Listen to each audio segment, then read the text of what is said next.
What's up, everybody? Welcome to the No Scrubs Allowed podcast, home of the MLS Cup champ LAFC.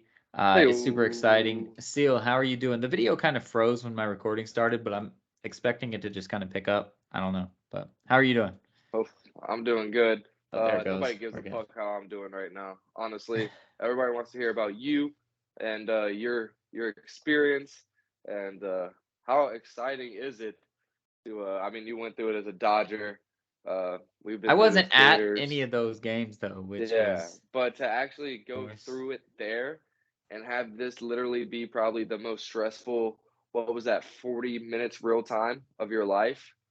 yeah, Um, for sure. I like even not even the 90th minute stressful as fuck, but going into let's say we could talk about 110 and after, After right? 120, Talk really, because they scored in 123 for to go up 3-2. So really at 120. okay. So when it was pretty much over. So we'll backtrack 2 hours before the game started.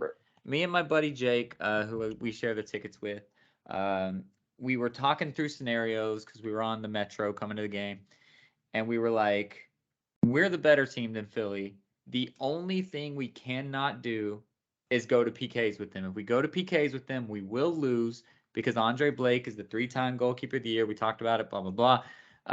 And so we just cannot go to PKs. Any other scenario we're happy with, we just can't go to PKs. That was the storyline that we were telling ourselves going to the game. So we get to the game. The first half's pretty boring. I think it was 1-1 at halftime, maybe 1-0, but they scored soon after. So it was just a long. They were trying to figure each other out. We get through, boom, boom, boom. We're fast forward now, 2-2, going to extra time. Boom, boom, boom, boom, boom. Gets to stoppage time of the second extra time. That's when the game really heated up. It was a super exciting game. If you get a chance to watch all 120 minutes. Just because this podcast would take 4 hours, we're gonna zoom for it. Uh, Yeah. but Maxime Crepeau comes out, our goalie. He has to come save this goal. If you guys were watching, we were watching from the stands, obviously. He had to come do that. A stupid back pass. We've seen it before. We've seen Horta. We've seen Saman. We've seen LAFC has been haunted by back passes that don't quite get to the keeper, and it's an easy fucking goal. We've seen it way too many times to count. Crepo was not about to have that, so he came out. He slide tackled dude. He said, "You're not about to score on me. I'll take the penalty." He gets the penalty. He gets injured. Because of the injury, the ref now gets to go take a look at VAR, have a good fucking time. I don't know what he was doing with his life, but he upgrades it to a red card. It was the Red right card. call, but it was frustrating because we were worried about our guy. So he breaks his leg, gets stretchered off. Backup goalkeeper comes in. It's still 2-2, but me and Jake look at each other and we're like, shit, we're in stoppage time of So, extra real time. quick, What's up? question. Is it only you can whenever somebody gets a red card, you can fill that position with anybody? Yeah, It's just they can't be on the field you and just you have can't to, yeah, replace that them. person has to come off and you have to be at 10 men. Um, the Okay. goalkeeper is really the only time you can sub because that would be unfair if you couldn't sub out Yeah. the goalkeeper until like the next stoppage of play. Normally, you would just pull the guy off and then the next stoppage of play, you'd sub in a person or whatever. But the goalkeeper, they give you a little bit of special rules. But he comes in and we're like, fuck, we're going to go to PKs. This is a backup goalkeeper. We're fucked. Well, before that happens, he lets in a goal. Well, let's back up. He doesn't let in a goal. He makes a fucking amazing save, honestly, and it just falls back out to the guy's feet. There was nothing he could do. Crepo wouldn't have done any better. It was a beautiful layout save. So give him props for that, John McCarthy. But it goes in. We're down 3-2. It's 123 minutes into an 129-minute game. And I just bury my head in my hands. I'm like, this game's fucking done. It's over. We have Yeah, no life. We tried. It just was dead. and at this point in time, I'm at work, and as we've already talked about, work is smart with their Wi-Fi. So anytime I go to watch anything, I'm not able to, and so I'm just refreshing Bleacher Report, and I see 3-2, 123, and you say "welp," and I said "fuck." Scrolled Yep. for a minute, got to 125. You didn't text me back, and I was like, I'm gonna leave them alone. This is fucking sucks. Put my phone in my pocket and I walk around work for about what did I text you, like 30, 45 minutes later. Like, Yeah. and I'm walking around work, everybody's like, "You okay? You okay?" Like, it's sports. I'm at work. I got to get through it, but it's Right. pretty tragic right now. So that happens. I'd send you the text that said "Welp," and I just sit down. I throw my head in my hands. I start tearing up, being all sad, like we had lost. Obviously, there was 6 minutes left in the game, but I just knew it was over at that point. So as I'm sitting there with my head in my hands, the crowd, you hear that rumble, rumble, rumble, rumble, rumble. I look up real quick, stand up, and see Bale. As I'm looking, I missed the goal in live, to be brutally honest. But as I'm standing up, the crowd is standing up and just going crazy, and I see Bale running at my corner kick spot. And I didn't know what to do. There's video of it. I have video. I would send it to you, but it's been being bullshit. Maybe I'll try it on Wi-Fi, but it wasn't letting me send it to Jake. But because Bale runs to our corner, you can see me, and I'm literally just going like I didn't even know what to do because I thought we lost. I didn't know if I was celebrating. I'm just like looking for people to celebrate. It was ridiculous. So we tie it up. We head to PKs. Now, at this point, we're harkening back to our conversation. We go, fuck, we're still going to PKs. It was amazing. Bale saved us, did what Bale's supposed to do. But we're going to PKs with backup kicker. And so we were still, or backup keeper. And we were fucked. But weirdly enough, even after we got our first kick saved, and that was probably the lowest moment when we got our first kick saved. Not for me, but for the crowd. Because even after the 123rd minute goal, like they were still chanting, they were having a good time still. But for PKs, it goes silent. And when Yeah. we kicked first and it got saved, you could just feel the energy just die. And then dude comes up for Philly and skies at about 30 rows into the supporter section, and the crowd just blew up again. Long story short, after that, John McCarthy made 2 heroic saves, big time. We scored goals with 3 of our guys, and we ended up coming away with PKs. It was such an amazing moment. I promised my girlfriend that I would buy a jersey of the man of the match. Well, obviously the man of the match was the goalkeeper. I'm not going to buy a goalie jersey. I love goalie jerseys. I will gladly buy one at some point. But like when everybody's dressed in black at the stadium, you're not going to wear like a hot pink fucking goalie jersey. So I compromised. I bought a black MLS Cup Champion 22 shirt with a customized number with his number and name on it. And I'm going to get a jersey of Elias Sanchez because he scored the game-winning PK. But it was just such an amazing night. I did not go to the celebration on Sunday. I wanted to, but it's a long drive, and we had to be busy because we weren't busy on Saturday. We had to go shopping and shit. But it was so exciting. It was unbelievable to be there. Yeah, man, that's absolutely incredible. Is there anything like special about the man of the match jersey, the goalkeeper jersey? No, no, no.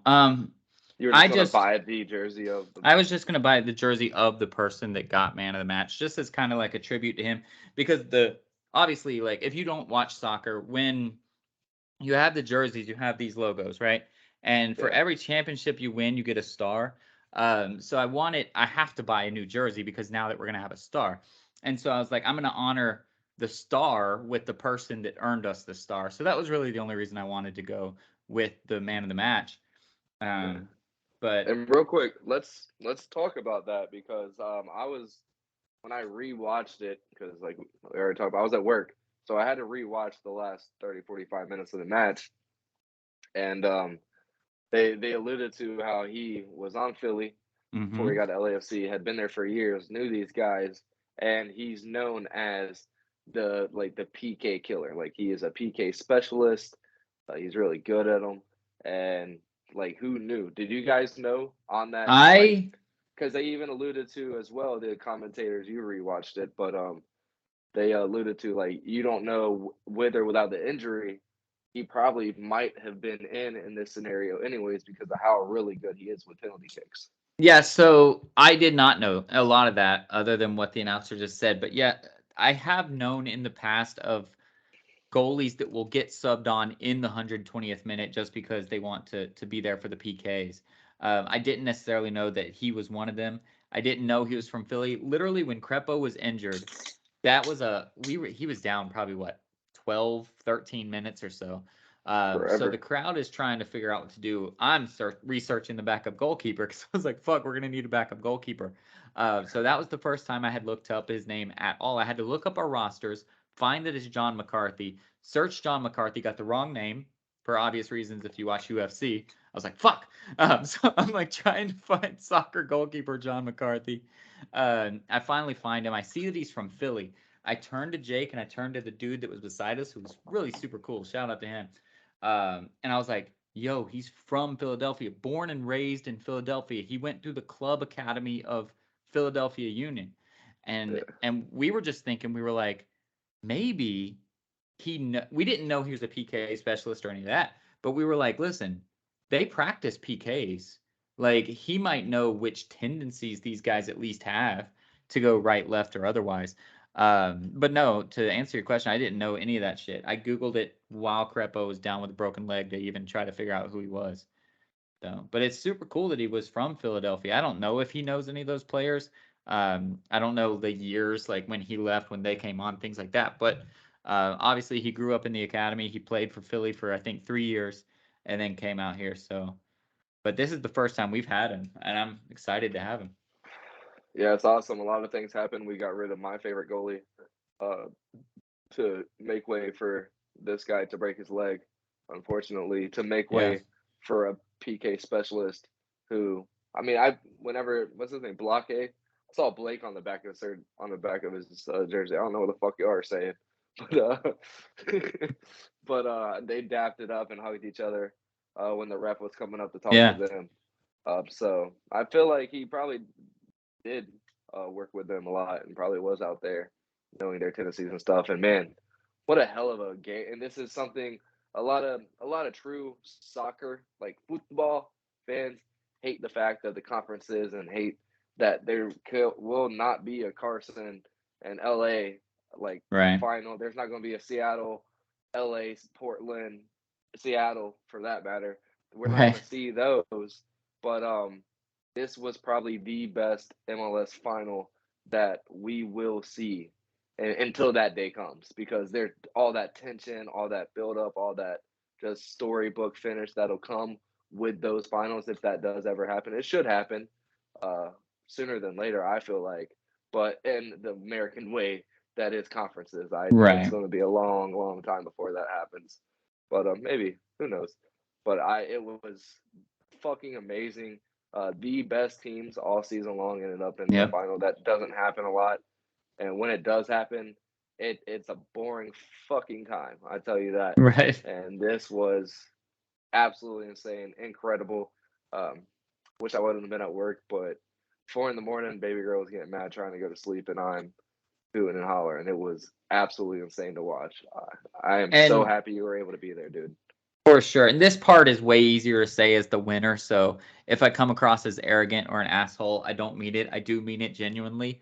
I feel bad for Philly fans. They had a fucking squad. They had the game. They were playing the game of their life. They played so well. And we as sports fans, we've been in that moment before where we lose winnable games. Most notably, UF in the NCAA tournament in basketball, we've seen so many times that we've had the lead and it gets stripped away from us. We know how that feels. So I do feel bad for Philly. I think they're going to be right up there at the top again. They just won the MLS Cup or the Supporters Shield 2 years ago. Now they've made it to the MLS Cup. They are only getting better. It's hard to swallow right now, but they hopefully get to watch that game and go, man, that was a fucking hell of a game. Because I wouldn't. I'm telling you, if we lost and that 123rd minute goal was the last one, or we lost in PKs, I wouldn't fucking watch the game again. And when somebody told me like I feel bad for LA fans, I'd be like, fuck you. But like honestly, I do feel bad for Philly. I think they were far and away the second best team. It was a chasm between the two of us and the third place Yeah. team. So they should be happy about their season. For sure, absolutely. And I wasn't able to pick it up. You got to think, as the MLS Cup, their season ticket holders would have a go at an allotment as well. Hmm. Didn't pick up on camera. A lot of black. A lot of black. Now, you didn't have a hat on, did you? Or did you? I had a hat on. Yeah. Oh, then I don't think I saw you. It might have been. Did Jake have a hat on? Jake did not have a hat on. It might have actually been Jake, I don't know, but I'm pretty sure I saw a familiar face. But there wasn't many Philly fans, if at all. Like that was a They were true. actually pretty stuck in their corner, which was cool, which I'm sure the camera wouldn't show them too much other than just when they're talking about Philly. But they had 3 full sections, but it was up in the away section still, but so it's upper deck. The camera doesn't show all that much. But they were loud. I mean, they weren't us. Like we were gonna yell way louder than they were, That was but they fucking came, they chilling. supported. Yeah, That dude, was like it was nuts. It was insane. Can you hear that? Yeah.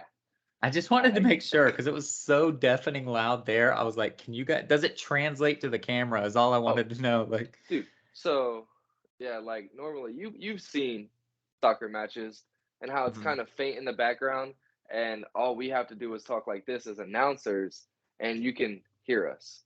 yeah, These guys were doing this because they had to. It was as if there were mics, like how for like Monday Night Footballs and stuff, how they have right, the fans come up in front of the set and kind of throw some little hot mics there. It's like yeah. y'all had hot mics all around the fucking stadium. It was loud.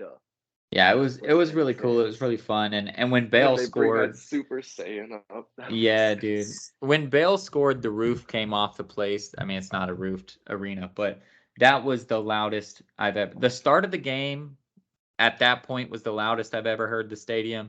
But then when Bale scored, it was so unbelievable. People didn't know what to do, but it was really exciting. I mean, I could talk about it all day. We're not going to. We've already gone 15 minutes, but it's such a hell of a game. And if you like soccer at all, if you're one of those European elitists that think it's amazing, go watch the replay. It might start getting you into MLS. It was fun. It was worth it. It was the 2 best teams, and that's what soccer needed, honestly. Not just because I'm a part of it, but that was the game that soccer needed to really boost the stuff. So and it really brought us back to I don't know, because a lot of those Man U, Arsenal, Liverpool matches back in the day, there was a lot of crying and flopping and shit. There was a lot of respect in this matchup, like a lot of yeah, grit, a lot of just playing hard, not trying to hurt people, not trying to flop. A couple floppiness happened, yeah, but just regular. that's football. Yeah, But it really a lot of respect to the game and the players on the field mutually as they're going out there trying to give their best. That was really cool to see. yeah, it was really fun. So we are gonna move on, and because we have to, because we're a sports podcast, we have to say it. There was another championship that same night, No, we're um, not. We're no. and baseball is now over, and that's what we're saying. Baseball is over, All right. and so you won't have to hear us talk about baseball anymore because the MLB final game of the World Series was that game as well. So congratulations to the Phillies for making the World Series and playing hard. Yeah. So we're gonna move on now and talk a little snippet of the NBA. We don't need to cover it; it's in the doldrums right now. But both of our teams are hot. We don't know how long that's gonna be. So let's talk a little bit. You're wearing your Cavs. You can say I whatever you're gonna say first too, but I want um, to talk about this guy. mm, This guy right here, Kevin Love. You know who left us? LeBron. LeBron said bye bye. Kyrie said, I want to have my own team. I want to do my own thing. Kevin Love said, I'm good. They tried to get rid of him. He said, y'all forgot about this little clause I got. I don't have to go anywhere. And he didn't. He's chilling. He's not trying to get more money. Unfortunately, he's not taking less money either. He's getting his, which I can appreciate. yeah, good for But him. shout out to this man chilling, staying, not leaving, not trying to go somewhere else, knowing that there was going to be rebuild years, and sticking around and doing the damn thing, and being that vet. Because besides him, we got a fucking wild man, Robin Lopez. Right, Robin's the Yeah, one, Robin's still right? on with you guys, I think. Yeah, he's like the only old tenured guy on the team, and we need that vet, that smart guy. And Kevin Love's a dog, bro. I got this. What was this? The 4 years, 5 years ago, in 18, uh, Mm. 18 or 19. I think I got this. I don't remember. I want to say 18, 19. But anyways, uh, when he was, I think LeBron was still on the team. Kyrie was gone, but Kevin Love was my guy. I knew that he was my guy, and I appreciate him still being here 3 or 4 years later. It's amazing to see, and right now we're trying to come back. So I keep looking down at this fucking live score going through. Every time it ticks, I get pissed. But trying to come back and don't have stats up, but every time I try to get that, it starts fucking up the whole thing. So, but yeah, Well, Kevin Love's a dog. I appreciate him. I love him. And the Cavs are doing great things. Lost to the Clippers for no fucking reason. And we're probably going to lose to the Kings the same reason, trying to get cute, going on an 8-game win streak, getting that dogged out. But hey, we're here, baby. I'm excited. yeah, so a sixth of the way-ish, give or take a few teams, through the season, and notwithstanding this Kings game that you guys are playing, both of our teams are second in their conference. I mean, if you look before the season started, the Suns were expected to do stuff like that, but you guys were only expected by us. I swear, no scrubs allowed is the only place outside of the city of Cleveland that you could hear that the Cavs were going to be something to work for. Well, we both have, like I said, the second place team in their conference. They look some nights like the best team in the conference. You guys, like you said, had an 8-game win streak. We were first. We're literally only second to the Jazz, who are eventually going to start to lose, and we can talk about Lowry as much as you want. But we both have really solid Mike squads. Lowry? No. And we both have MVP candidates early on. So the Vegas odds have actually they have Donovan Mitchell as like 100. He's plus 2,400, I think, and Booker's plus 2,500. So they are, I think it's like fourth and fifth or fifth and sixth or something on the MVP votes. So we both have people to think about, which is just fucking nuts. I mean, neither one of them are going to win MVP. I'm just saying, like the start of the season has been amazing for both of our teams, and has there been a time legitimately in our 30, you're what, 32, so, or 31, whatever you are, Hey, slow that, it down, buddy. I got a couple months left. that we have both had a good basketball team? I seriously don't think there has been. No, because you guys started cooking in 2018, pretty Yeah, much. well, like when 2018. Nash was there, we were good. You guys sucked. You guys then got LeBron. We started sucking. You Yeah. guys were good. And now you guys started sucking. We were good. And now we're both up there. So, yeah, Yeah. it's We crazy. win a chip, Literally in lose 31 Kyrie, years of y'all life. draft book. Yeah. That's so nuts. So, Yeah. hopefully that lasts. Hopefully we can make it in the finals, bro. That'd be fucking nuts. Um, it would be cool if we did make the finals. I don't want to speak too soon because I know the Bucks are out there and the West is tough and all that. But if just This team's not going to the finals. We have to no, make a move. All right, but but the go. Celtics weren't going to make the finals last year either, right? So That's for sure. if something happens and we both make the finals, we have 2 weeks to get together. We can figure it out. Like if any of our other sports makes the final, we don't have that opportunity. If these Yeah. 2 teams make the finals, we can try to figure something out, or at least a live stream or something where we're watching together or doing something together. That'd Well, be yeah, like even if we can't afford to get a ticket to an NBA Finals game, no, at just least us be together. Yeah. like, but it'd be cool to even like, cause like it's in June, so Right. Phoenix is gonna be hot as balls.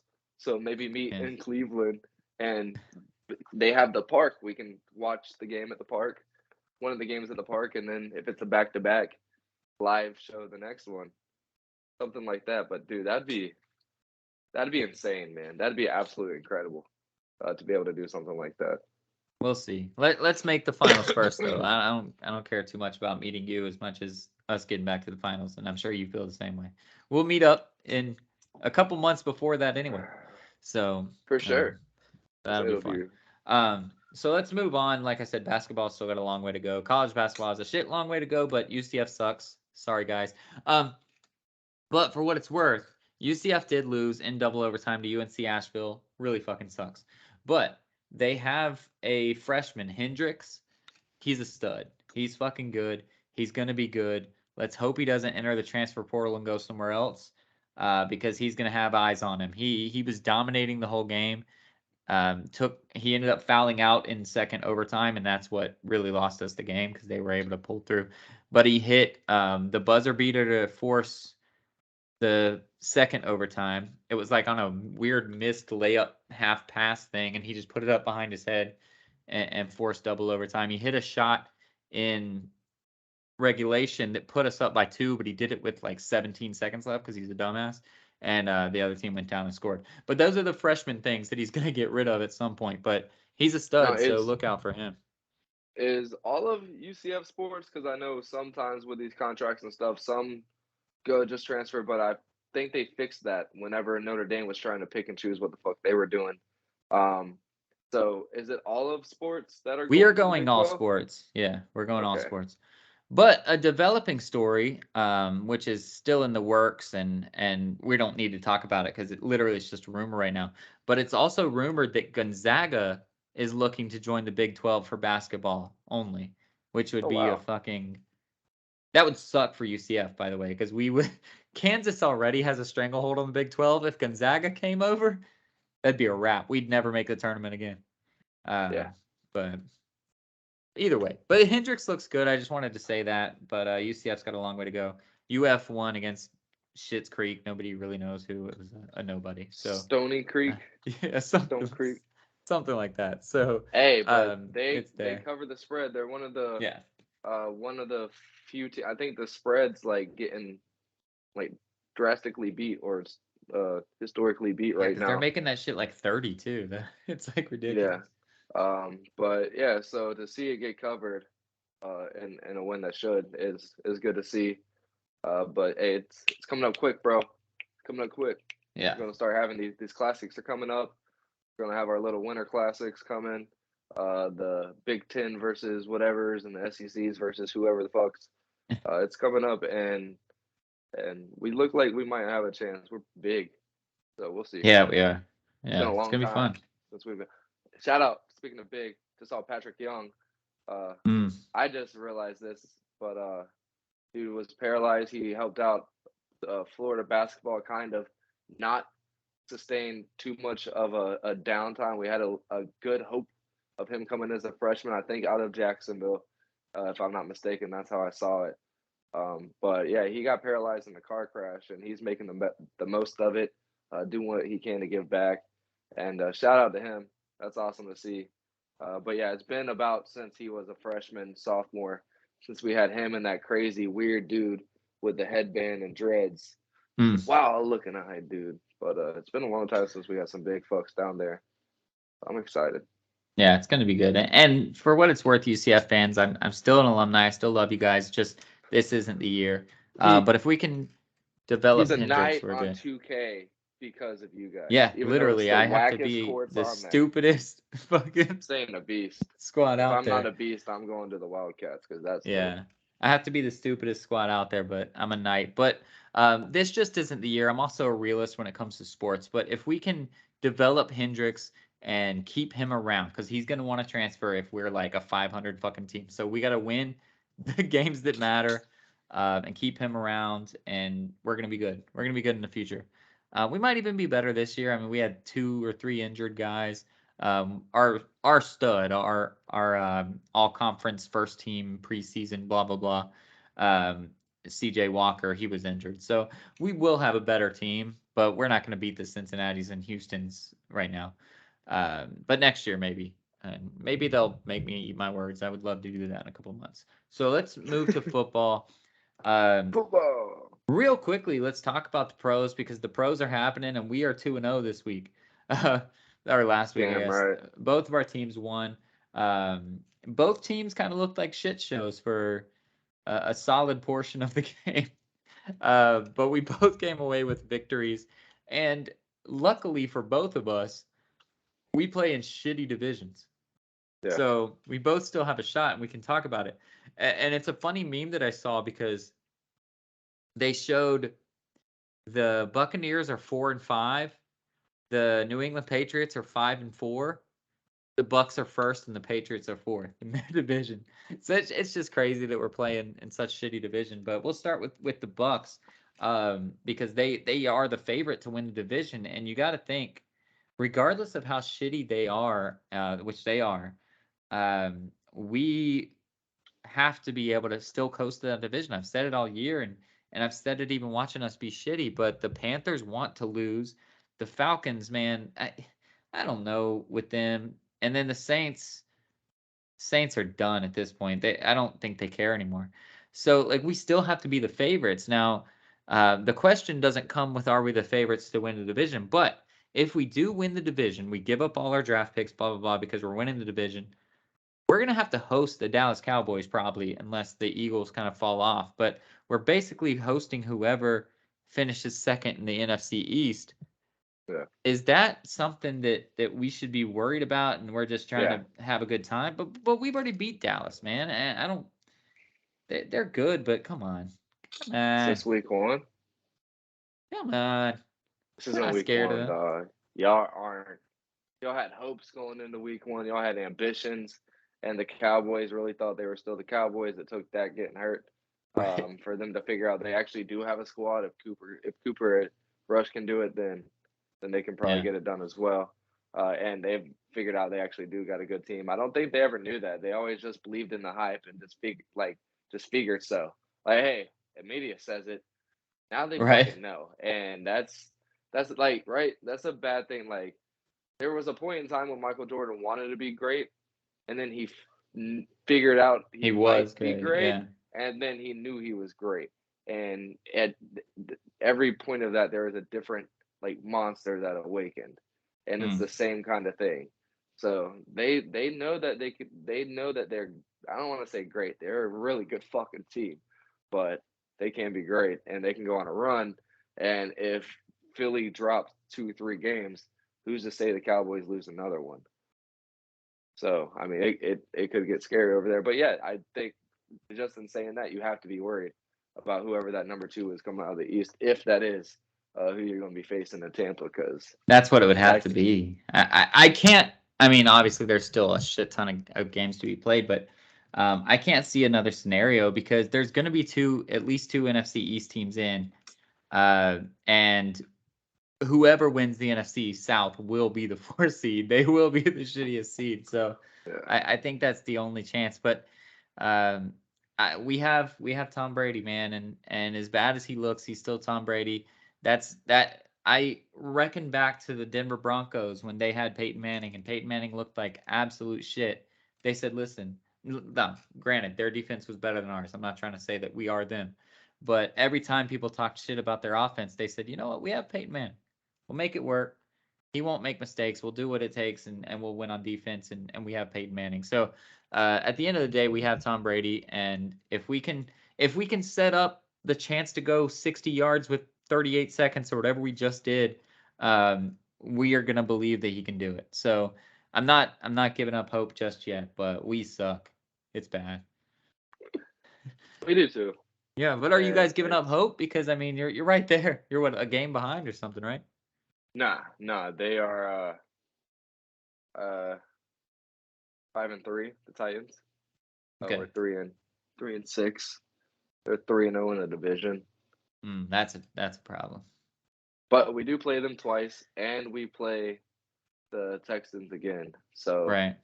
there is a chance, but at the same time, the only reason I'm not wearing my Jags jersey after a win is because we play the Chiefs next week before a bye. Ooh.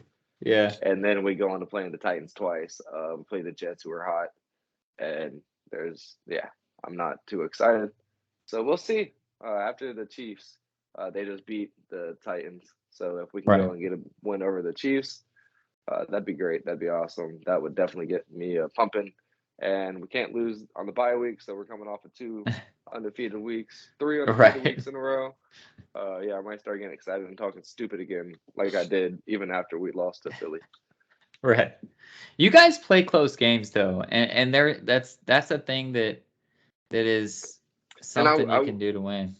I will say the thing that pisses me off about Trevor all the time is that he holds the ball and just gets sacked. Right. Well, it wasn't that he was just getting rid of the ball quick. He was getting rid of the ball quick, and he was getting the fuck out of the pocket and running down the fucking field for positive yards. That was great to see. A lot more of him at Clemson, which made us think that he was this great quarterback coming out. And I'm still down to tank for fucking CJ or Hendon. I don't want a 6 foot tall Bryce Young. No, I'm good on that. I'm so good on those short guys. That's not happening. Not happening. But So anyways, yeah, I'm excited. let's move on from our two teams, because truly, like, I've given up on the Super Bowl contender type bullshit, and it seems like you don't think your team's going to win the Super Bowl either.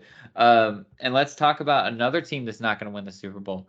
a team that's actually competing for No, the you first talk about them first. overall pick, but Seal was talking about a guy that gets rid of the ball quick and has decided in Trevor Lawrence to get out of the pocket and do what he's going to do.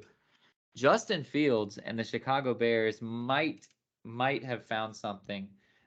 This is a team that knows they suck. They know they're trying to lose. They don't give two shits about that. They wanted to know if they had a quarterback or not, because when they're going to get one of these top 5 picks, 3 of them are going to be quarterbacks. So they wanted to know what they have to offer. And Justin Fields said, "Hold my beer. I'm not going anywhere." So he went off. He ran for like literally almost 200 yards, I think. I don't have the thing on here, but I checked in the fourth quarter and he was at 166. So with that, do you think Justin Fields is earning that spot to where he says, "All right, Bears, I don't give a fuck if we're the number 1 pick. Give me another year." I had to power through that. Why are you saying this too? I don't understand why people are saying this. Did you watch the fucking game? Yeah. He looked good, dude. I did. Yeah. Did they win? No. They don't want to win. No. They don't want to win, man. They want to see if they have a quarterback. Defense like this all the time, and that 60-yard chunk run isn't going to happen a lot of times. Right, but the question that they have is, do we need to get a quarterback, or can we draft like a TJ Watt, Chase Young, Nick Bosa, that type of guy, and say we have a quarterback for another year? Let's build, because that defense sucked. You saw it against Miami. Can they sacrifice one more year to try to start building other people, or do they have to continue their stupid QB carousel that they've done for the last 5 years? You want to hear my new philosophy? What's that? Teams like your Buccaneers, the LA Rams, Buffalo Bills now, draft picks don't matter. Like every year, if you don't know, if it's not, we didn't even know about Josh Allen, but hey, guess what? Right. He could have had his backup. You think Ryan Tannehill's the guy? Cool. Yeah, back in 2017, he started getting you places. He was getting you right after he left Miami. But let's go back, and if you have a top 10, 15 pick, why not take a quarterback that was great in college? Why not? Why the fuck not? It's the first round. Is that one offensive lineman going to help out the whole 5-man unit of offensive line? No, not. Is that one defensive lineman that gets 7-8 sacks? Is he going to get you to the Super Bowl that year? Yeah. No. Ask San Francisco. They lost to the New England Patriots in the Super Bowl, but he got them to the fucking Super Bowl. That team was already a monster, but yeah, it was a nice piece to have. But that talk about a tank job there. But anyway, right. I think that got overlooked a lot too. We were. I don't think we were really around too much, or we weren't talking about it. But anyway, yeah, that would have been the start of the podcast. My new philosophy for the Jaguars, our first round picks don't ever hit. ETN, the last one we got, the first one, don't even. Trevor Lawrence last year, Clavion, Chazion, whatever the fuck, and Trevor Lawrence, and then this year Taylor Walker first pick. But all these guys, why not just take a quarterback every fucking year, like Trayvon Walker, and then fucking whoever the fuck. That's the thing. Get the bottom of the barrel quarterbacks. Get the Josh Allen. It was Trevor Etienne last year, and the year before that it was Allen and Clavion Chazion. But these guys aren't Josh Allen isn't that dude anymore. He's not that guy he used to be. He's not that monster that sacked Josh Allen, fumbled Josh Allen, intercepted Josh Allen, beat Josh Allen. No, he's just a guy that runs right past the quarterback with a tackle.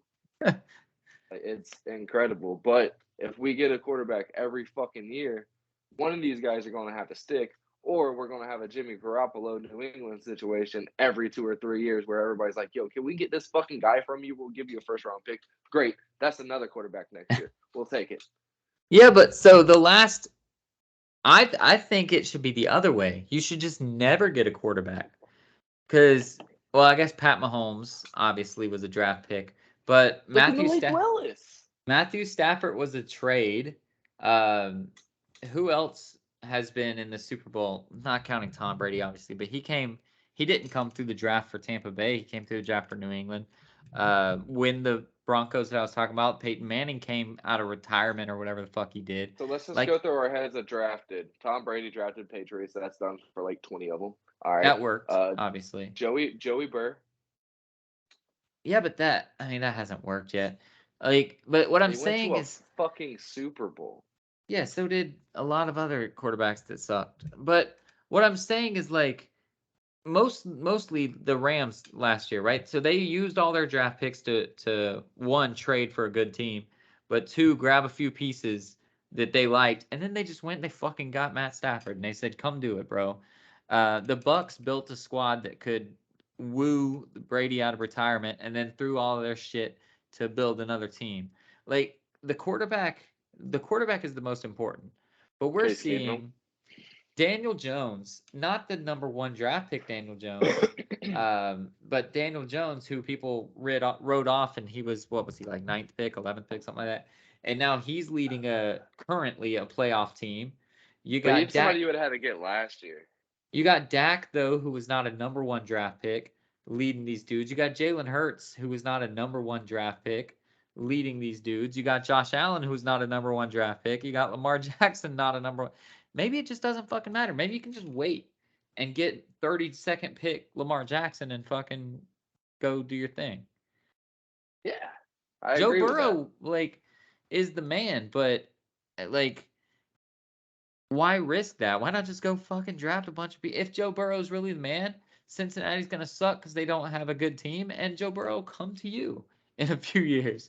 Like, just maybe build around some other people and then just get whatever quarterback happens. Because Geno Smith's a dog, bro. He's doing his thing, and Seattle is going to win a crazy division that nobody had Seattle even Yeah. close to winning. So maybe it doesn't And matter. maybe that's what it takes. Like you have this offensive quarterback guru for an organization who's like, listen, I don't care what pick we have, unless it's a guy like Lamar Jackson, Heisman winner, Right.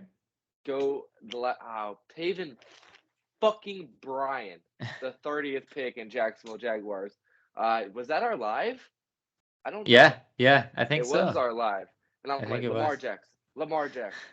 Jackson, Taven Bryan. I'm like, what the fuck? And then you hyped yourself into it a little bit. Yeah. Yeah, I was like, all right, because Blake's the guy. Blake's the guy. Hey. And benched him all fucking year long. Yeah. So yeah. Anyways, I digress. But yeah, so unless it's stuff like that, maybe there's a guy who can see Daniel Jones for 3-4 years sucking in New York and be like, yo, let's tell them we'll send them a 4th and a 5th for this guy right now and see if they'll do it and be like, bet we'll take him right now. We'll take that right fucking now. And he come in your system, like new coaching staff, Dabo comes in. If he would have ended up wherever, Dabo was in the Bills, right? Yeah. Like goes to the Bills, and if Josh Allen's not there, Tyrod's still there. That's what happened. We need to get Tyrod. But anyways, goes there, and bing bang bong, he's doing better now in New York. And like you said, Zach Wilson, I think they have a first-year offensive coordinator, whatever it is, and Rob Saleh's finally smiling and getting flexed out on the sidelines. But it takes those different organizations. Like just because you get drafted to a certain organization and a coach doesn't mean it's going to work. Right. And so, yeah, I do kind of agree with that. Maybe you can just sit and wait. Like our backup, CJ Beathard, he got in there in place of injured Jimmy Garoppolo at one point, and they were saying, make this man our quarterback. Like, keep the gingered guy on the field. And that's our backup quarterback. So, yeah, hey, maybe he could have got it done for a couple years and until we saw Trevor suck for 2 years and have glimpses and be like, hey, we'll give you a 5th round for that guy. And we ended up with whoever the fuck came out being great last year. That wasn't Trevor Lawrence because he sucked ass. It just seems like you don't need. Listen, if you have Pat Mahomes, you are happy. That's not what I'm saying. But it doesn't sound like you need Patrick Mahomes anymore. I mean, you have Marcus Mariota, who has been shit the entire time, come out and lead a team to potentially a division win if they just string a couple together. You have the Red Rifle Andy Dalton, who has been shat on his whole career, coming out here and not letting them give the job back to Jameis Winston, even though he sucks. Like, that game this past week, he's hurt. Yeah, He is yeah. staying he's going ice bath, hot tub, ice bath, For hot real, tub, for real. chronic, whatever that chronic chamber is to go to sleep. Yeah. Ice bath, hot. Like he is oh fuck, he got hurt. All right, sorry. But then you have Kirk Cousins, who was not even the highest drafted quarterback Kirk Cousins, for baby. that team during that draft. He was the second quarterback picked by the Washington at the time Redskins in that draft. And now he is leading a team to 7-1, dancing shirtless on a fucking plane, having a good old time. And like, those are the type of guys maybe. Maybe you just need the quarterback that doesn't fuck up.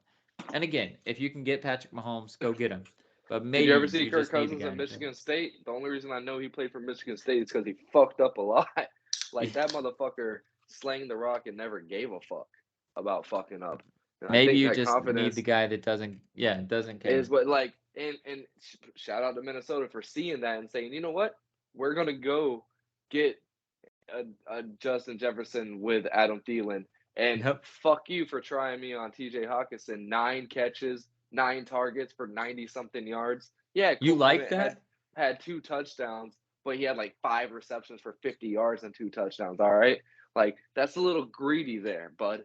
Why don't you help out your team and catch all of your targets and get a shit Matt ton of tries yards to help out to his lead team. them to the touchdown? All right, like to a win. Like, dude, to add TJ, that team's going to be scary. I called it. I knew it, and can't really name anybody on defense.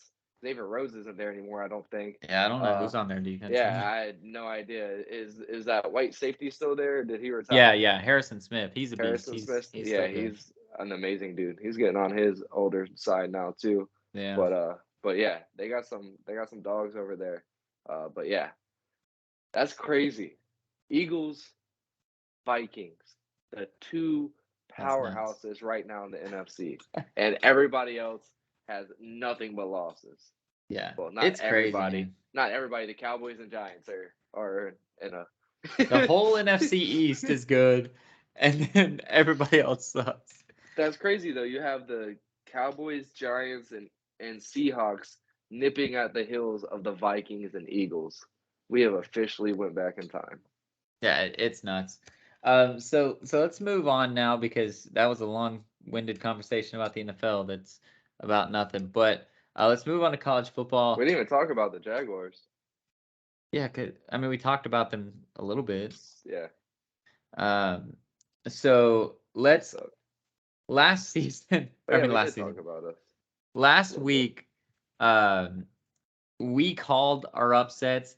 I once again want to give myself some props, because I said it's going to be a week of upsets. A lot of upsets would happen, and that's exactly what happened. A lot of upsets happened. Me and Seal both got ours right, which is really awesome. We're back on that upset train, knowing what we're doing. But let's move to the college football playoff rankings, because that's all that anybody cares about as far as last week's concerned, and then we'll talk about this coming up week. Georgia stomped that ass on Tennessee, and Tennessee still only fell to 5. They are the top 1-loss team, but as it stands, because we don't think Georgia's going to lose twice, I can't imagine Georgia loses twice. So Tennessee, best case scenario, is a 1-loss non-conference champ, but they're 5th right now, and one of the teams above them have to lose with Ohio State and Michigan. Could Tennessee just be sitting pretty and say, hey, let's win out? We're still the SEC. Alabama fucked up. We can be the second team in here in the 4th spot. Unless LSU goes on to beat Georgia, that would be fucking insane, because that's something college football playoffs talk about, is conference championships are always the tiebreaker. If they're going to have a tiebreaker between Tennessee and LSU getting in, LSU has 2 losses, even though Tennessee sent pretty with 1. They weren't able to get in because Georgia beat them, and LSU beat Georgia. Therefore, it's LSU and Georgia in there, and which sucks because now TCU's fucked. Well, and I guess the other question that has to do with Tennessee, you just brought it up. Conference championships matter. Does that mean that Oregon is just happy to? They're like, fuck these guys that are in front of us. Like, we don't care. Because if they end up winning the Pac-12, that conference championship should allow them to jump against a team that's literally not going to play that week in Tennessee. Yeah. So they should also be happy. They're not happy? They can't jump them? You think Tennessee's happy right now? No. Is Oregon happy to say, like, we don't care that we're 6th right now because yeah. there's going absolutely. to be 2 non-conference conference non-champs that are ahead of us. So I don't care that we're 6th. Just fucking win the conference. Is that what Oregon's saying? Especially if Georgia's undefeated, because they're like, hey, we lost to the fucking #1 team in the state. TCU though, dude. Like TCU is the big fix. They jumped. What I thought was going to happen, I thought Tennessee and Georgia was going to flip. I didn't see Tennessee coming out and Georgia and TCU rising. Well, last week we said that TCU deserved to be 4th, right? So, but we didn't. Why the fuck would that happen? That they don't think like that, and for them to already start thinking like that with a while to go, still like a month left of this craziness. Oh shit, a month and a half, 2 months. Like we have a while to go before it really gets to the thick of it. Get to the thick of it. Boom. But yeah. So that just was funny. Anyways, yeah, it's got a while to go. But now that they're already thinking about it, and it was literally anytime any fan base of a team that's sitting there undefeated, it's week 10, week 11, week 12, week 13, and they're like, yo, what the fuck are y'all doing? Like, what the fuck do we have to do? Nah, they're already like, hey, listen, we got you, TCU. We believe in you. You just write it out, and you're good. Like, how are they going to keep winning and fall? Like, no, if they win it out, then they're done. They did their job. Yeah, so Oregon can't just be happy on the fact that Tennessee's chilling in 5th. They have to. That's what job's not done. Yeah, you'd have to win out. What? Duh. Bo Nix fucked you week 1. Like, of course you have to win out. Yeah. So I guess now the only other question I have before we move on to the future weeks here. How done on a scale from 99 to 100, because that's the answer. How done is the ACC now? 1,000. There's no chance. How crazy is it that the ACC has literally become Clemson or bust? North Carolina is there. They can go. They can upset Clemson. They can do their thing. But they also lost to Notre Dame, and they're also way down too low because there are 4 SEC teams, sorry, ahead of the top ACC teams, and that is nuts. It's good to see because we have said for years, every year on this podcast, that the ACC is weak. They're weak. They play a weak schedule. It's basically another group of 5 team in Clemson that gets that notoriety because they do well in playoffs. So we're seeing that the committee finally figured that out, and they were like, "Oh shit, maybe the ACC sucks." I wish I wish they would follow NCAA basketball and have these in-conference, not tournaments, but in-conference classics.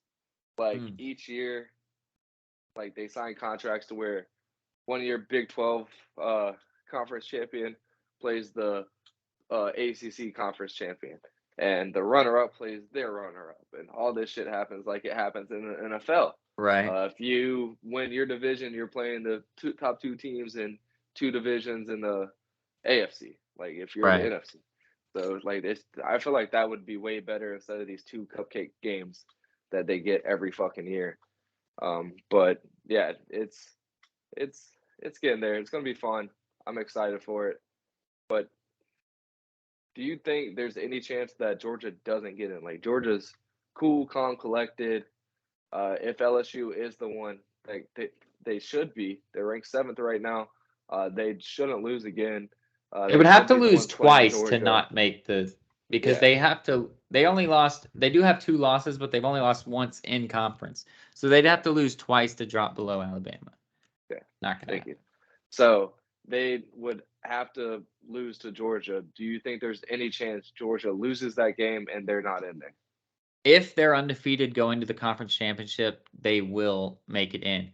The one scary trap game that they have to watch for is they do go to Kentucky in a couple weeks. I'm not worried about it. They're not worried about it. Kirby Smart's not worried about it. But if they lose 2, then of course they are out of it. But yeah, I mean, if it's them versus LSU, they're in. No, without a doubt. If it's them versus anyone, a one-loss SEC team makes it 9 times out of 10, and the only other reason is if they're Tennessee and they clawed their way in. If it's a Georgia or an Alabama, they're in without a doubt. The only question will be, I guess, the loser of that game versus the loser of the Ohio State-Michigan game, because that's going to be the argument. If TCU stays undefeated, right, it'll be the winner of Ohio State-Michigan, the winner of the SEC, TCU, and then the argument is going to be that loser of that Big Ten game, the loser of the SEC, and then Oregon if they make it all the way. So that'll be the only argument, and we'll see if conference championships actually matter. But let's move on to this weekend where Definitely New Year's seems 6. Like this is going to be the spiciest year yet with this whole thing. Oh, it's going to be fun. And they already shut down the expansion once.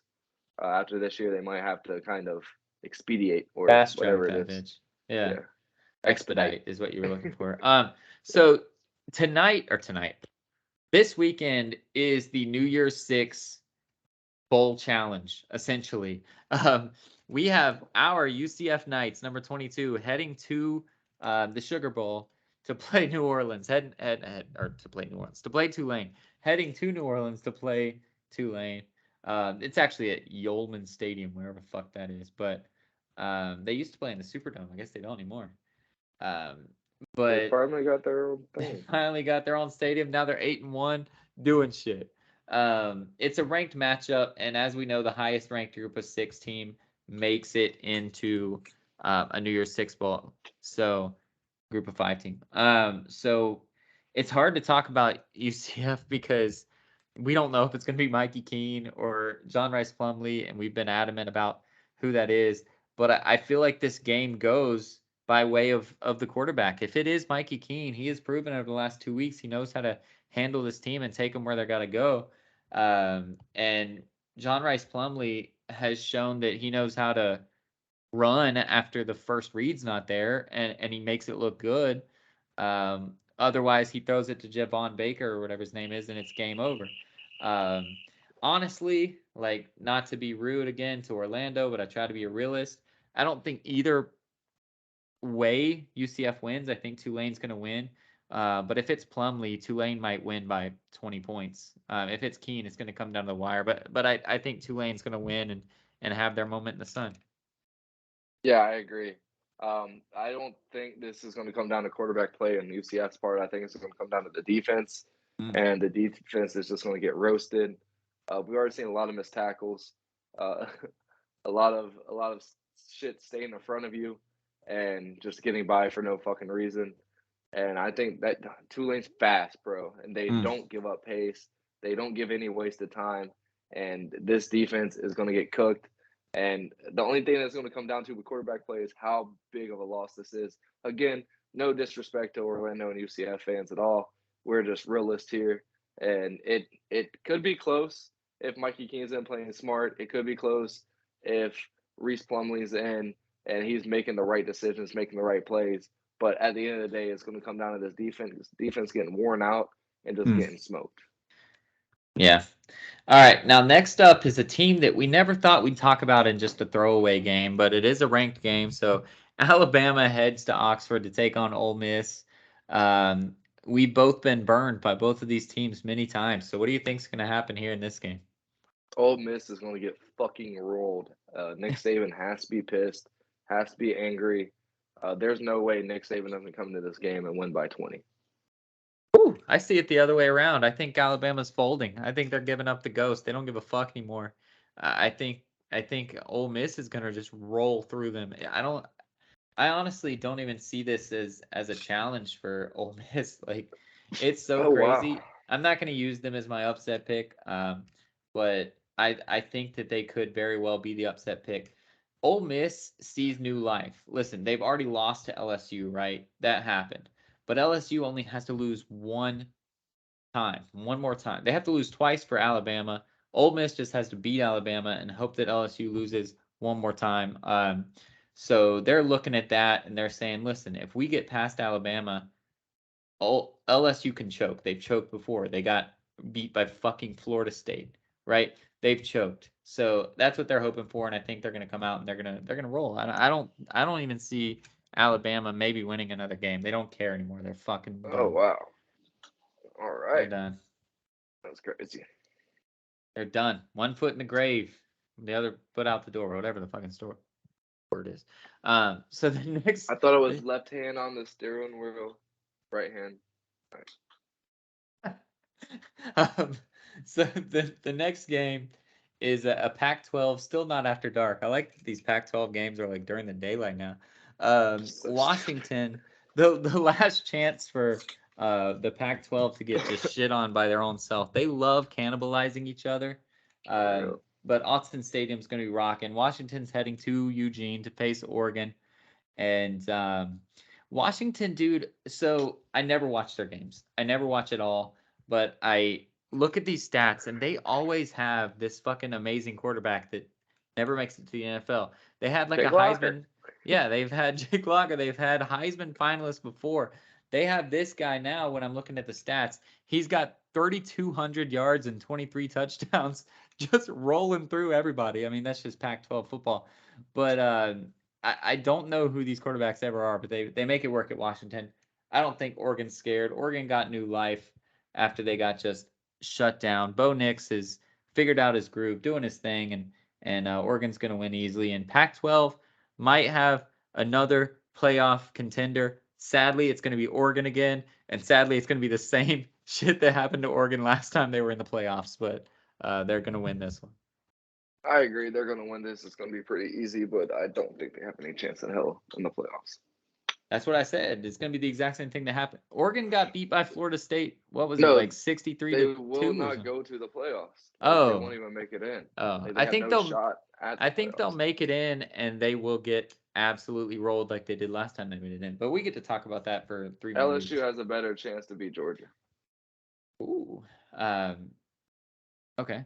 So the next one up is actually the game of the week. It's game day. I love it. It's going to be the game that I'm tuned in on if I'm at home at 4:30 on a Saturday, which I might or might not be. I better be And working. that's TCU heading to Austin, taking on Texas. Dallas and Austin not too far away. This is a fun game. Texas has won some huge games and they've lost some stupid games. They're kind of going through the motion, trying to get Robinson a first-round draft pick. But what do you think is going to happen here with TCU coming to town? I think TCU is going to be able to smack the shit out of them. Nice. It's not even going to be close, honestly. They're going to let them know that Austin needs Jesus and Texas Christian University is coming in to give it to them. Go Horned Frogs. Dude, we're in agreement on a lot of these today, which kind of sucks. But I think the same thing. TCU is the 4th ranked team, and they're a touchdown underdog. Get the fuck out of here. They're gonna show up one more time, continue to do their thing. Like you said, the committee gave them life. They said, "Listen, you're in our top 4 right now. Just stay undefeated." And they're gonna go, "All right, challenge accepted. Let's do it." And they're going to run through the last real tough test on their thing. But I think the Big 12 plays a championship game now, so they will have another tough game.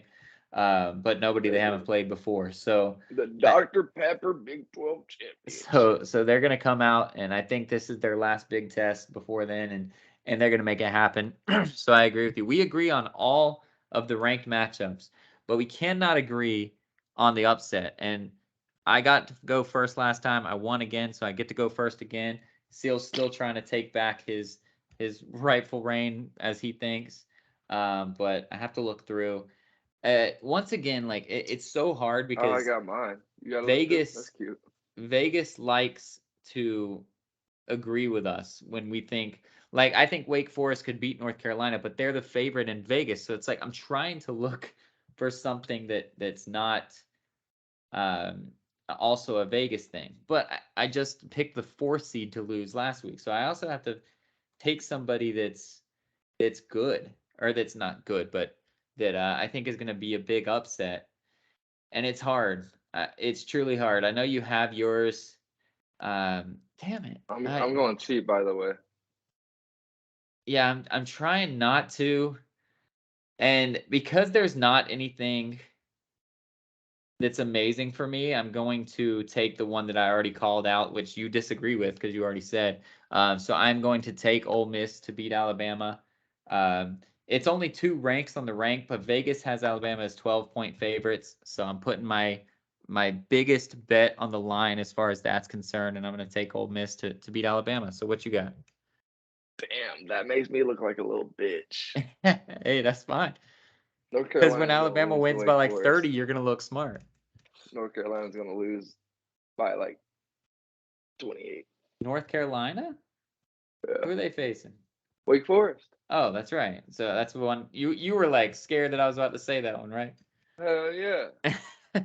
I would have, but like I said, they were Vegas favorites. Hey, but yours is actually a better one. Yours is an unranked team beating a ranked team. So Yeah, but they're like 4.5 point dog or I favorites almost last went time I looked Louisville at over it. Clemson, but I was like, Clemson's not going to get me upset twice in a row. They're not going to do it. But like going into it, I really thought North Carolina was gonna lose by at least 2, 3 touchdowns. And when I saw 4.5, I was like, that's not actually bad. Yeah. All right. Well, hopefully Ole Miss does it. That'd be great. So That'd before be we get dope. out of here, before we do any true shout out, I want to shout out to my squad, my basketball squad. We haven't talked about it in too long because I've had a shit ton of bye weeks and a lot of just games that haven't really been talk worthy. Honestly, I mean they've been 20-point blowouts or whatever, and we just haven't shown up. But this past week, last night, we played the best game that we've ever played as far as a squad. We only scored 40 points, but we were communicating on defense. We played so great. And even though we only scored 40 points, we held the other team to 34, baby. So we got to Hell win. yeah. We Hell did yeah. our thing. The team is truly, really gelling. And when you look at the standings, we are the best of the rest. It's amazing. There are 4 one-loss teams, 1 2-loss team. They're up above, right? And then we're 6th place. We're ahead of the rest of the crew. So if you listened all the way through last season, we were 0-8. We were shitty. We sucked. Um, and so I knew we weren't going to be beating these best teams, but I just wanted a stair step approach. And so to jump up and we're 3-4 right now, and to really be ahead of the bad pack. I would still put our team in the bad pack, but to be on the top of that, to be the cream of that bad pack prop, it's great. It feels good. Our team's coming together. We're talking. We're hanging out a little bit like after the game. We're dapping each other up during timeouts. We're actually like talking and encouraging and doing strategies. Where before, like last season, you've been on just pickup squads before, right? That actually play. And Yeah. when you call timeouts, you're just catching your breath, waiting to get back out there. Now we're actually coming off. We're like, hey, good shit. Get your hands up on that guy. Like here's like we're actually talking like a team, not just a pickup squad of dudes that are waiting for the next whistle to blow to head back out there. So it feels really good. We got the squad that we need, and we have one more game before we start gearing up for the playoffs, and I think we could actually make a push at least in the playoffs. So I'm excited. Yeah, that's awesome, dude. And I think that's one thing that made our team special is that it was all of us trying to come into with each other and incorporate. And like it was Scott's first year as a coach, had only played one other season in that league. Joe, 41 years old, had one good year in the league the year before. D hadn't played in the league in like 3 or 4 years and like just was not in basketball shape. Was in good shape, just hadn't played basketball for real in a while. And me coming off of not playing in 5, 6 years, and then we had Hoodie Mello doing his thing. But Right.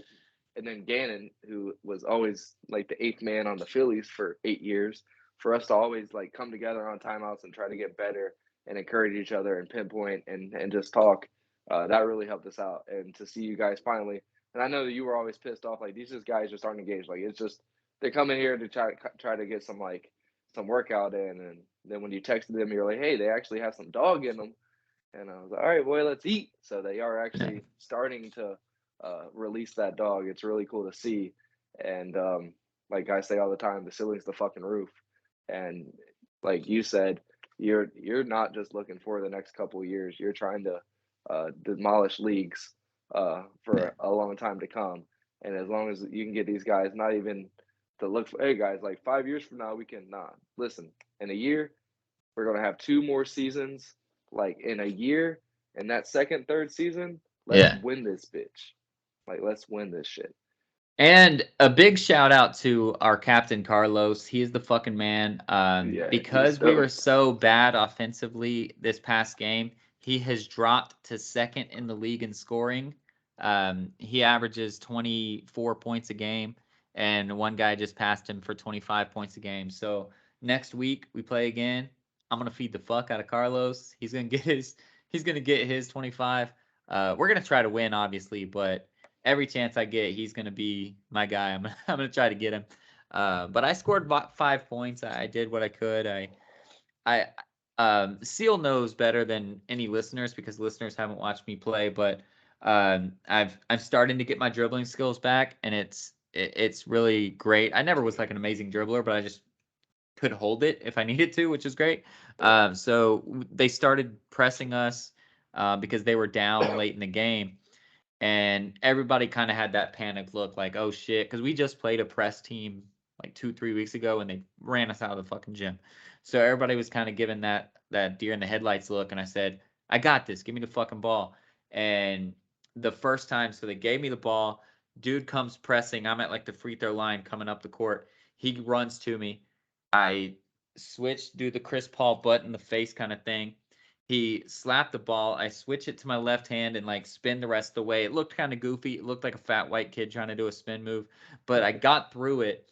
And so he went running off, and I dribbled up, and we scored on like a 3 on a 5-on-4, and they stopped pressing immediately. So I was like, it made me feel good because I was like, we have that confidence now. I'm starting to get that confidence as well. And those teams will try to bite on you. That's what rec teams do. If you show them a sign of weakness, they jump on it like fucking rabid dogs. So as soon as I got that one spin in and held onto the ball, they said, all right, press doesn't work. And they dropped back, and we won pretty easily after that. So it's those types of little things that I'm seeing the team do better. We're hitting free throws. We're just doing big things where teams are go, shit, that's not something we can jump on. That's not something we could jump on. And it's just all coming together, and it's really exciting to see.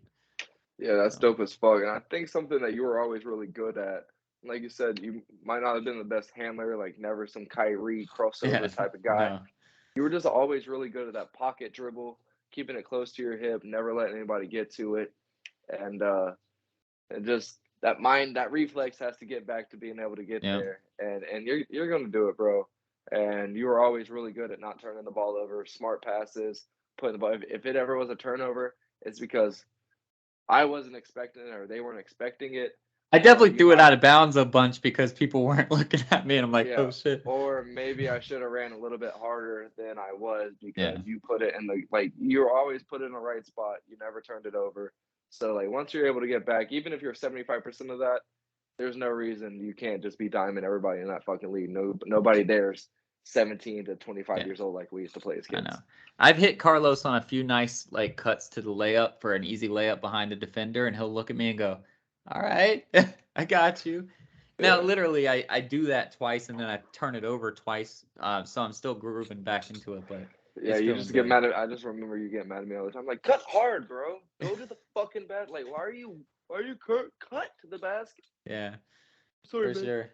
So it's amazing. It's doing good. All right, so do you have anything cool to shout out? I do. Okay, then I will. Before you do that, I'm going to shout out the World Cup roster. It was finalized today, so Team USA, we are cheering for you. We'll talk about you in a couple weeks. Um, these are our dudes, man. Kellen Acosta off LAFC made it. Yes, sir. Walker Zimmerman, who ex LAFC, who we still love, Our made guy, it. old as shit. Um, Yes, so sir. we're excited. It's going to be a good season. So I wanted to shout those guys out now, but we will come back to you guys in a couple weeks Yeah. and really talk about you. But Christian's go about to ahead. snap. I think Yeah, Christian's about to go in like Kobe mode and just go zero dark 30. that'd be He's dope. he's used to kind of being the odd man in the European leagues to come out, and he's a surprise to them. And at home, we're just proud of him. You're about to be fucking proud, and I think Yeah, he's gonna go nuts. The EA Sports projections that haven't been wrong since 2010, they have us going to the quarterfinals and losing that would be dope. 2-0. I don't see us losing 2-0. They do have him have 5 goals in the 5 games that we play. Ooh. But yeah. So we'll see what happens. I'm excited for it. Like you said, shout out to them. But at the end of the day, we are Gator fans. That's probably where our blood bleeds the longest. You longer than me because I was a Seminole fan as a Rebel child. Yeah. But that is where our roots lay as Gator fans. And shout out to this guy, Keontae Johnson. We both witnessed him collapsing, coming out of the timeout about 2 years ago now for the Gators. And we didn't know, one, if he was going to make it off that court, two, what was going to happen in the hospital, and three, if he'd ever be able to just like do anything again, like Jog, exert energy, even. Yeah, anything. to exert any type of energy. And he's done whatever he can do. And he wasn't that guy and was like, oh man, maybe I shouldn't do this. He was that guy that pushed and said, what can I do? I'm going to do that. Is this okay? Can I do this? Can I do that? Stayed on with the Gators, helped coach. The smartest dude in a very long time to play college basketball, for sure. Came out before he collapsed as the preseason like top dude to win the whatever the fuck's the MVP of college basketball, the Naismith Award. Naismith Award, I think, yeah. But yeah, like the smartest dude on the basketball court at any given time just went and played his first game for K-State 2 days ago, I want to say now. Yeah. Had 13 points, had a nice ass 3 right when he got on the court, and I am so excited for dude. I got chills. I cried a little bit, legit tears. Just the fact that he's on the court and it's not for the Gators. About to cry now. It sucks. The dude is such a great guy. Always smiling, always hopeful. Loves his mom, loves his family, and he deserves every bit of it. Everything that's going to come to him. Hopefully, he is able to go to the NBA. Hopefully, it's not some kind of extenuating circumstance that where he goes to an NBA physical, it's going to pop up and be like, dude, you shouldn't even been playing in college. Right. And it really is that threatening. I hope that he is over that hill because that was scary as fuck to see. Mm-hmm. And it was a hell of a hill to climb. So I'm so happy for him. I'm so happy for his family and everybody that is close to him, because you can imagine if that happened to us, anybody that loves us would be screaming at the top of their lungs for us to just stop. Like, go sell insurance, as I like to say about sports athletes who don't make it. But he fought, he kept going, he did everything he could to be ready if the time came. The time came. First game in almost 2 years. I had 5 years. You had about 3 years. We weren't the same, but he was the type of guy that kept going, that kept up with the finesse, kept up with his stamina, kept up with his drills and all that shit, and made sure that his game was still at a peak position. I mean, first game, I don't know how many minutes he had. Probably not a lot. Probably going to wow you, the minutes to points ratio. But man, go Keontae Johnson. I love you from the bottom of my heart as a person, as a Gator. I am so happy to see you on the court. Be like Keontae. Be a stud, not a scrub.